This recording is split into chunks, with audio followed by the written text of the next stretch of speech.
What's going on, everybody? It's AndrewJohn100 here, and today I'm going to talk about my initial thoughts on the new DLC for FNAF Security Breach, Ruined, that was released on July 25th, 2023. Before I start, this video will contain spoilers. If you haven't played Ruined, then don't watch this video. What's the story? Well, sometime after the events of Security Breach, an earthquake occurred at the Pizzaplex which caused massive structural damage to the whole place, and then it caused it to close down and become abandoned. Suddenly, a friend of Gregory's named Cassie gets a message from him and says he's trapped deep inside the Pizzaplex and needs her help to escape. So Cassie, being a good friend, decides to go to the creepy rundown building in search of her friend. But little does she know that rundown machines are out to get her. Before I start, I want to state my opinions on the base game, Security Breach. Like a lot of people, I was very disappointed in the final product. While I didn't dislike it as much as most fans, it certainly was a huge downgrade from Help Wanted. From its underwhelming fetch quest style gameplay, the story being an incoherent mess, the wasted potential of Vanny, and the game just wasn't scary.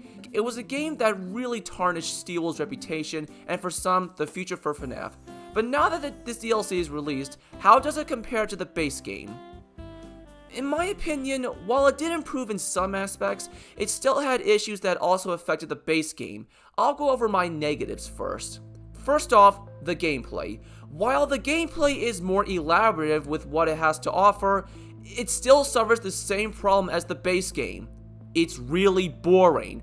The game mainly consists of you stumbling upon these security nodes in a specific area, follow the red line which leads to a random object that you need to deactivate one by one, come back to the main control panel, then turn it off by finishing this crossword-like puzzle, and then you have to move on to the next area. Now, I'll admit, the first half I started to enjoy it, but once you leave daycare or enter the catwalks of Monty's Gator Golf, it gets very repetitive. The gameplay is just way too focused on deactivating the security nodes. Granted, it does switch up now and then where you have to turn on those fuse boxes or match objects on the camera station to clear a path, but for the most part, the gameplay just isn't that engaging. I know the first 4 games' gameplay can be repetitive, but with those games, the gameplay required different strategies, and the looped nature of the gameplay was made to fit in a point-and-click game.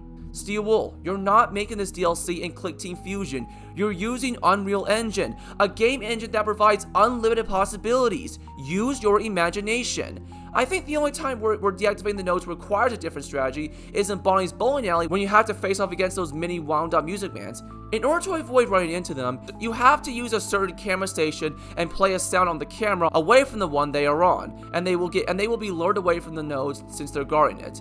But even then, that can get boring because of how tedious it is. Another issue I had with Ruin is that some concepts that are introduced never get flushed out, like the Vanny mask. But my problem with the mask is that it's not wasted potential, though more could have been done with it, but because it's barely explained how this mask gives Cassie the ability to clip through objects. If it just gave her the ability to see through the world in an IR dimension, I'll be okay with it, but clipping through objects with no explanation is crossing the line for me. Even the entity isn't explored all that much, which is kind of a shame because I think he had one of the coolest official designs in recent years. Speaking of enemies, how are they in this DLC? I'll talk about their designs later, but I'm gonna say right now that the AI for the Ruin animatronics is weird as hell. I honestly prefer the original AI of the base game than this. The animatronics never chase after you. They kind of just wander off like a lost child in the mall trying to find their parents, which is pretty stupid if you ask me. They won't jump scare you unless you get close to them. Speaking of characters, I feel like Eclipse was underutilized in this. He appears in the daycare section, and that's it. He doesn't even hunt you down while you try to turn on the lights. And the Blob not appearing really disappointed me, because I was looking forward to find out more on this character to see if he was the spirits from FNAF 3 and 6, or a different character overall. I understand they didn't put in Burn Trap and Vanny since Burn Trap is the mimic itself, and Vanny was free from Glitch Trap's control in the Princess Quest ending, but there was no reason to not include the Blob in this DLC. Oh well, maybe he'll have a better chance in a follow-up to this, if any. On a side note, getting Glamour Chica's voice box was complete and utterly pointless. If you don't know, there's a minigame in a room near Chica's bakery, and if you beat all 20 waves, you obtain Chica's voice box. With this, you can give Chica her voice back. But what happens when you get the chance? She activates, says pizza, and then quickly shuts down again. Considering how difficult that minigame was, you'd think there would have been a better payoff. I'm not gonna lie, but I do wish this DLC had boss fights in it. There were so many moments that I thought would lead to a boss fight, but those just resulted in fake scares. but I should have expected this since this is a DLC. Anyway, another major problem with the DLC are the endings. Like the base game, there are multiple endings, whereas that game had 6 endings, this DLC has 3, and all of them kinda suck.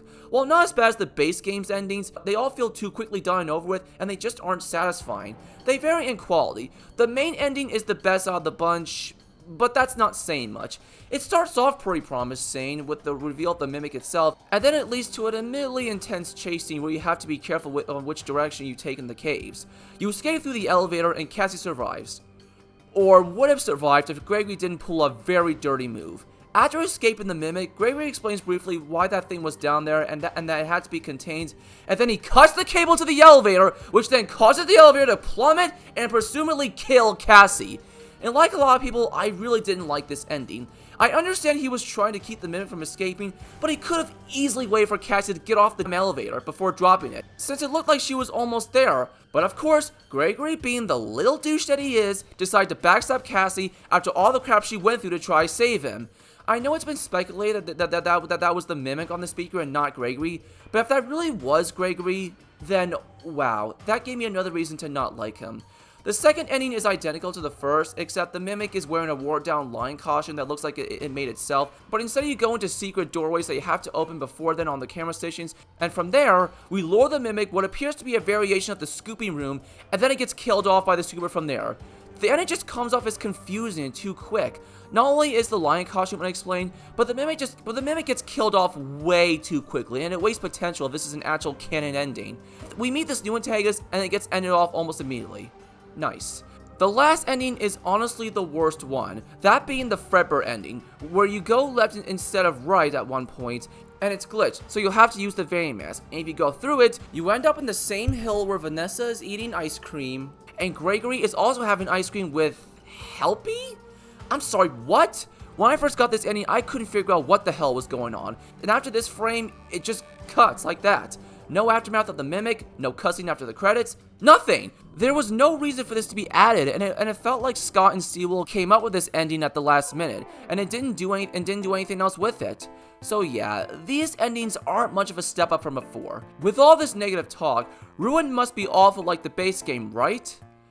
Actually, no. In fact, I think calling this DLC awful is going too far. As many faults as I have with Ruin, I can't deny that it has some really good stuff in it, and it technically is an improvement in some aspects. To start things off, the game's atmosphere and design is a big step up from the main game. A big criticism against Security Breach was the game was too bright and flashy for a horror game, and I agree with that, as it made no sense for a company to leave the whole light system off after hours. Here, it's quite the opposite. The environments look really good and do a great job at capturing that abandoned, rundown feeling. We even explore places that we've never been to yet, like the inside of Chica's Bakery and the ride system of Monty's Gator Golf. Even though I can't say Ruin's scare factor is on par with the previous entries, it's still a big step up from the original game, and it's overall visually amazing. The designs for the animatronics are also great. Eclipse, Ruin Roxy, the Entity, etc. Although I do prefer Shattered Monty over Ruined Monty, he's still good though, don't get me wrong. He gives off this vibe of a ravenous creature hunting you down, while Ruined Chica gives off the vibes of a mindless zombie. The Entity, or MXES, is a character who, right from when he first appears, gives you the insights that you should avoid this glitchy rabbit at all costs, even though he just ends up being a security system following its code at the end.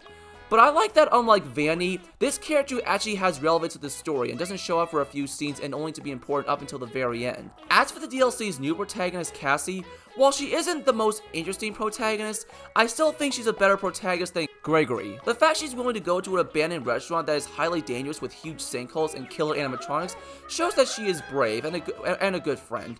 One major positive I have for this DLC is that it clarifies two ongoing questions. Which ending is the real one? And whatever happened to Glamrock Bonnie. We find out about the origins of Glamrock Bonnie and even Monty about what happened to Bonnie through the ride system via large cutouts of the characters. And there's even a hidden Shattered Glamrock Bonnie Easter egg that can only be found if you deactivate all wet floor sign bots. but from what I've heard, it's bugged, so I don't think it's accessible at the moment. As for which ending is the true one, this DLC makes it pretty clear that the Princess Quest ending is where the story last takes off. Since the sword from the arcade game can be seen stabbed through the cabinet itself in Vanny's hideout, and when you put on the mask. We also see Vanessa in the same clothes in the Fazbear ending as from the last video of the Princess Quest ending. There's also some parallels between Prototype Freddy and Freddy from when he gets dismantled by the staff butts, but I'm not going to count that since it's highly likely Prototype Freddy could be separate from Security Breach Freddy.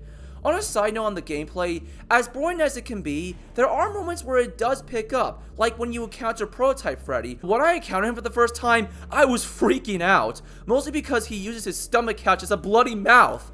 That was a crazy moment, and it easily was one of my favorite moments on Ruin. And there was also some insane moments where you go through this portal of the AR world and areas of that world too. Speaking of moments, I think it's time I talk about Roxanne's role in this. In the original game, I didn't hate Roxy, but she was easily the least threatening Glamrock in that game, and I'm not going to beat around the bush and admit she was made solely to attract the simps of the franchise. Also, the fact that they made her cry throughout the game was pretty annoying. In Ruin, we see Roxy have a more friendly, sympathetic side, and it's implied in Roxy's saloon that she's Cassie's favorite character.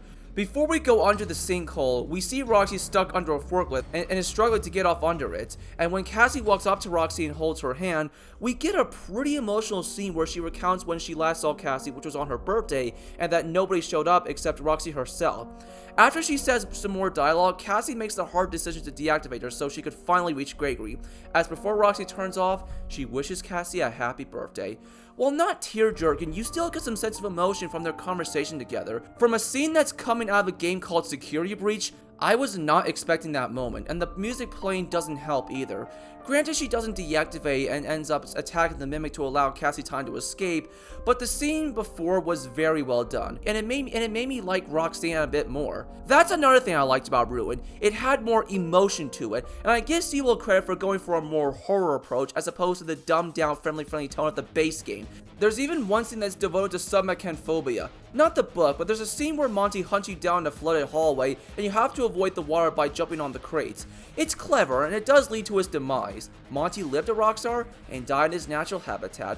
The last thing I want to talk about is the DLC's big reveal, the Mimic itself. Design-wise, it's and it doesn't show up until the end of the game, but despite the short screen time it had, I didn't think it was a bad villain either, and I do see potential in this character. The fact it can mimic other people's voices and appearances is pretty clever, and the chase scene with him was pretty intense.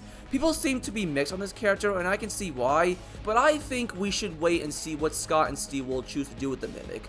I really hope they don't pull a Vanny move and underutilize him in the next game and just move on to another antagonist, because that would once again be another case of wasted potential. However, I will admit that the reveal that it was never Gregory to begin with wasn't very shocking. The first half, it does a decent job at hiding it, but at one point the entity invades the Vanny mask, and then somehow Gregory says with his help, Helpy was able to temporarily get rid of the entity. And sometime after that, Cassie questions how Gregory was able to tell that Cassie was getting closer to him, and how he was doing any of the stuff he did earlier. Gregory says he would explain later to her once she gets to where he's at. That part right there immediately raises suspicion, and the player starts to question if Gregory is really there. So once it's revealed the Mimic wasn't Gregory the whole time, it's not exactly shocking, and it comes off as predictable. If that bit of dialogue wasn't in there, then this could have been more impactful.